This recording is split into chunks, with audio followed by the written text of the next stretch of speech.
Така, здравейте, триумфаторчета, добре дошли в новото видео. Надявам всички да сте здрави, добре и така нататък. Също така, честита Баба Марта. Вече сме март месец, надяваме се времето да става по-топло, понеже в момента е доста потискащо и мрачно, не знам защо. Уж очаквахме да става по-топло и така нататък, си създаваме и си вярваме в някакви химери, обаче към март месец си дойде зима, което е странно.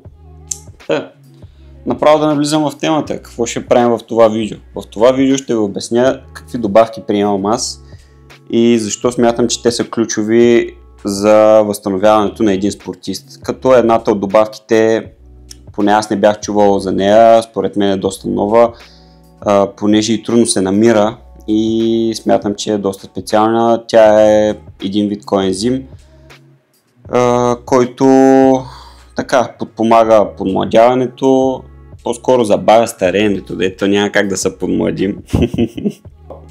Първата добавка, естествено, тя е креатин. Защо трябва да приемаме креатин? Първо, креатина е много важна добавка, понеже тя не само влияе на нашите мускули, но влияе и на мозъчната дейност. Второ, набавя се много трудно. За да си набавите нужния грамаж креатин на ден, вие трябва да изядете килограм и половина, между килограм и половина и 2 кг червено месо. Което, повярвайте ми, ако го направите, няма да ви е много приятно, понеже първо ще имате много газове. Второто, което е така, не се знае дали ще успеете да го усвоите. Защо креатина е важен за възстановяването? Сега ще почна да ви изброя, взел съм си записки, не мога всичко да го запомня, ще ме извинявайте, ще си чета една част от информацията от телефона. Защо е важен креатин? Първо, както знаете, при бойните спортове ние се потим много и изразходваме много вода. Креатина помага за задържането на вода в мускулите, което е добре, защото първо, че може да ви предотврати някаква контузия. Не е хубаво, когато тренирате боен спорт, да сте много сух и така нататък, понеже това са предпоставки за контузия. Сега тези хора, които го правят професионално, естествено те свалят за кантари и така нататък и те там са сухи на кокъл, деца вика, но повярвайте ми, когато се бият, винаги са 4-5 кг отгоре и винаги са малко по-мазни. Той трябва да са малко по-мазни, за да не се контузят и да не направят някаква беля, понеже това ще ги изкара от строя за доста време. Другото, което е креатина, както хидратира мускулите, така помага за синтеза на протеин, което също е доста важно при възстановяването. Другото, което е важно и което прави креатина е, че възпрепятства възпалението на мускулите. Това означава, че няма да имате много мускулни болки, когато приемате креатин след интензивни тренировки. Също така подпомага възстановяването на ATF. Какво е ATF? Това е енергийният източник на клетките. Това е важно при хората, които тренират интензивно, за да могат да се възстановяват по-качествено. И още един факт за креатина и защо трябва при бойните спортове да се приема. Това е защото креатина има антидепресантен ефект. Не ви депресира. Сега си кажете, бойни спортове, кой ще се депресира там? Да, хората може да се депресират, понеже като спортисти ние имаме големи очаквания, всеки иска да е шампион, всеки иска да е първи и така нататък. Но това не е малко стрес, само да ви кажа, понеже вие имате очаквания за себе си, вашите треньори имат очаквания за вас, родители, роднини и така нататък, всеки има някакви очаквания за вас и много често се случва професионалните спортисти и хората, които се занимават с спорт, по едно време да си търсят някакви странни отдушници, които естествено са не много приятни. Прескачам към следващата добавка, която аз лично смятам, че всеки един човек трябва да приема. Добавките, които трябва също да приемаме, според мен са, освен колаген и така нататък, важно е и омега-3. Защо омега-3? Защото омега-3 намаля възпалението на ставите и ускорява тяхното възстановяване. Като източници има хапчета, рибено масло и така нататък. Важно е да се приема, не го пропускайте. Няма да навлизам в детайли за омега-3, направо преминавам към следващата, но за мен все пак е важно и трябва да я отбележа. Следващата добавка, която смятам, че всеки един спортист, който се занимава с бойни спортове, трябва да приема заедно с креатина, Омега-3 също е глутамин. Защо глутамин? Първо, че глутамина пак подобрява възстановяването. Другата негова важна функция е, че подкрепя имунната система. Нали, освен, че подкрепя имунната система, глутамина помага да понеже при бойните спортове понякога при високите натоварвания и така нататък може да паднем имунно, глутамина там влиза в действие и ни помага да бъдем по-здрави и по-в кондиция. Също така, друго негово важно свойство е, че глутамина поддържа оптимални нива на гликоген в мускулите. Това са важни неща за поддържане на енергийния баланс по време на високоинтензивни тренировки и, както казах, отново е важно за възстановяването. Толкова бе за глутамина. Мен ако ме питате, приемайте, действайте. Мисля, че това е третата добавка, за която говоря. Минаваме към четвъртата, която също така е много важна за мен. Това е витамин D. Така, сега си кажете, витамин D, слънце. Слънце. Витамин D е много важен. Първо, витамин D помага за поддържането на нивото на калци, по-скоро не за поддържането, за усвояването на калция от костите. Калция и фосфора, мисля, че беше. Това помага да имаме по-здрави кости, по-здрави стави, естествено, защото, пак казвам, при бойните спортове ставите се изхабяват много. Ама много. Има хора, които ако не възстановяват правилно и не се грижат за цялото си, могат да рухнат на 30 и 5-6 години, което не е приятно, нали? Затова според мен е важно да приемаме витамин D. Така бях чел една статия, в която американци дават на националния отбор по борба всеки ден по 300 000 единици витамин D. Какво ще рече 300 000 единици? Сега ще ви покажа. Мисля, че аз имам.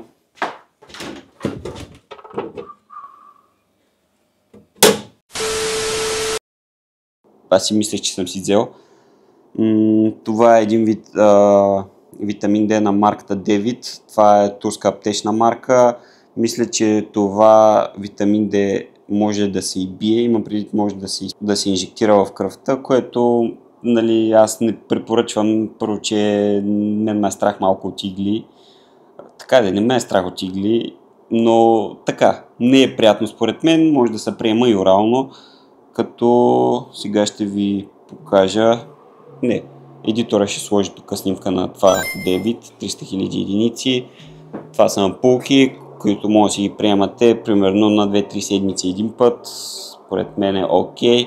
Сега няма нужда да си правим ние експериментите, които американците са правили, но са имали доста положителни резултати от това. Като имайте на предвид, че не винаги е хубаво да се приемат големи дози от дадените витамини, витамини, минерали и така нататък, понеже трябва да си оставяме черния дроб и бъбреците да си почиват понякога. Понякога е хубаво, когато сме в сезон, който не тренираме толкова интензивно и нямаме големи физически натоварвания, да не пием добавки. Трябва и те да си почиват и да си възстановяват. Аз лично така правя, когато не тренирам интензивно и почивам, не приемам добавки. Смятам, че тялото трябва да се почиства от това, понеже каквото и да е, това не го приемаме чисто от храна, то само по себе си е хранителна добавка. То името си ми казва, че е добавка към храната. След витамин D, важната добавка, която според мен трябва да приемаме е, естествено, че това е протеина на прах. Защо трябва да приемаме протеина на прах? Тук няма да влизам в много детайли, но приемайте протеин на прах. Не винаги може да се набавите нужната доза протеин от храната. Понякога се наложи да пазим категории, не трябва да приемаме много калории и тъна, за това, че приемайте протеин на прах. Няма да ви стане нищо. Сега разбирам някои родители, които са против това децата им да приемат добавки и така нататък. Моите също бяха така. За това, че приемайте добавки, според мен не с парите на вашите родители, ами когато почнете сами да си ги вадите, понеже също не е ефтино. Преди не беше чак толкова скъпо, но в момента е доста. Аз си спомням, имаше един период, в който за 70 лева си бях взел 3 кг протеин на прах. В момента за 70 лева някой, ако може да си вземе 3 кг протеин, евала. Аз ще му дам още толкова, за да си взема още толкова. Като бонус, също така приемам и Tribulus terrestris Не знам дали има ефект, не мога да кажа. Все ми се струва, че ефектът е малко плацебо, но така, приемам Трибестан, също така приемам и, между другото, когато кажете Трибестан, звучи като зоб да му съди, и приемам и Левзея. Сега ще ви кажа защо ги приемам. Бабините зъби Трибестана, знаете, че участва в повишаването на тестостерона, което мъжете е ключово, може би. Една секунда. Опитвам се да го карам на памет, но не всичко мога да запомня. Подобрява възстановяването, това няма нужда да го казвам. Също така е природен афродизиак, доколкото знам, но не съм сигурен. Да, минаваме към Левзеята. Защо пия Левзея? Левзеята е доста силен адаптоген. Какво ще рече това? Да помага да се адаптираме към стрес и умората от тренировките, понеже понякога тренировките могат да бъдат доста натоварващи. Както казах, подобрява умствената яснота, намалява нивата на кортизол и повисява физическата издръжливост. Бале, не жара как повишава, как повисава. Да. И идва момента за топ добавката. Това е тайното оръжие, което всички трябва да приемат. Добавката се нарича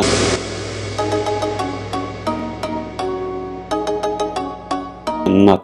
Това е съкращение на. Понеже не мога да го кажа, трябва да ви го прочета. Извинявам се, падна ми батерията. Това е никотинамид аденин динуклеотид. Да. Тази добавка имам чувство, че ако я дадете на хронично депресиран метал, нали знаете, тия с дългата коса и деца се умрели, смятам, че и той даже ще изживне, разбирате ли? До толкова добра е, според мен. И това е, може би, добавката, която може да усетите, както и останалите. За Левзеята и за триболуса не съм сигурен дали се усеща чак толкова, но за витамин D, глутамин, креатин, когато ги приемате и когато не ги приемате, може да направите разлика. Тази добавка също може да се направи разлика. Тя помага абсолютно всичко. Тя участва в всяка една клетка в човешкия организъм. Така, почвам да изброявам едно по едно. За какво помага? Поддържа оптималния енергиен баланс, тонизира тялото, намалява признаците на умора, включително и хроничната умора. Има анти-ейдж ефект. Това означава, че няма се стареете толкова, няма ви побелее косата като моята. Не се вижда, защото е къса. Доста побелява. Увеличава когнитивните способности, поддържа очното здраве, намалява риска от хронични психични смущения, възстановява функциите на нервната система и още какво ли не прави. И естествено с напредването на възрастта започва да намаля. Горе-долу четох изследвания, че когато станете на 30 години, то намаля с 50%, на 40 години, когато сте намаля с 80%. Този коензим във вашето тяло и производството и така нататък. Затова е хубаво да се приема. Според мен е хубаво от ранна възраст да се приемат по много малки количества, ама много малки, за да може да стимулира тялото. Тези хората да горе-долу и така ги приемат, да стимулира тялото да произвежда повече и с напредването на възрастта естествено да се приема повече и повече. Тази добавка е нещо уникално, според мен. Тя е нещо като основна или като ключова. Според мен всеки един човек трябва да я приема, независимо дали спортува, не спортува и така нататък. Важно е.